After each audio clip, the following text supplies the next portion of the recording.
இன்றைக்கி ரொம்ப சூப்பரான அதுவும் ரொம்ப சிம்பிளான ஒரு மாடல் ப்ளவுஸ் தான் தைக்க போகிறோம்.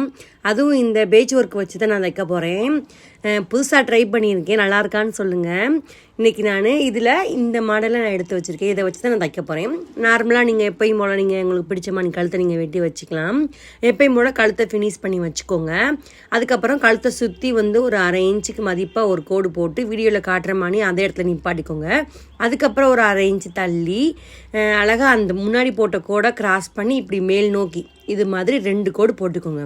இந்த கோட்டுக்கு லேஸ் எடுத்துக்க போகிறோம். இந்த லேஸ் பொடியாக லேஸ் எடுத்துக்கோங்க.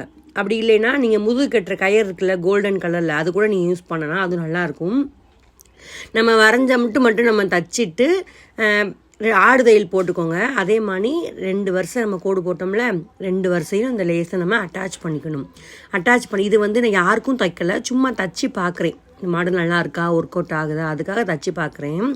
அதுக்கப்புறம் நம்ம எடுத்து வச்சுருக்கோம்ல இந்த பேட்ச் ஒர்க்கை, அந்த 2 மட்டும் எடுத்துக்கலாம்.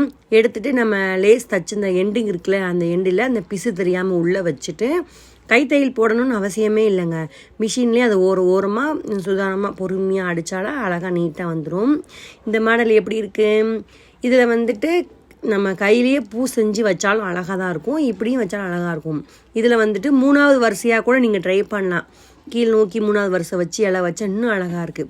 ஓவராலாக இந்த ப்ளவுஸ் எப்படி இருக்குது, நல்லா இருக்கா? நல்லா இருந்துச்சுன்னா மறக்காமல் லைக் பண்ணுங்கள். நம்ம சேனல்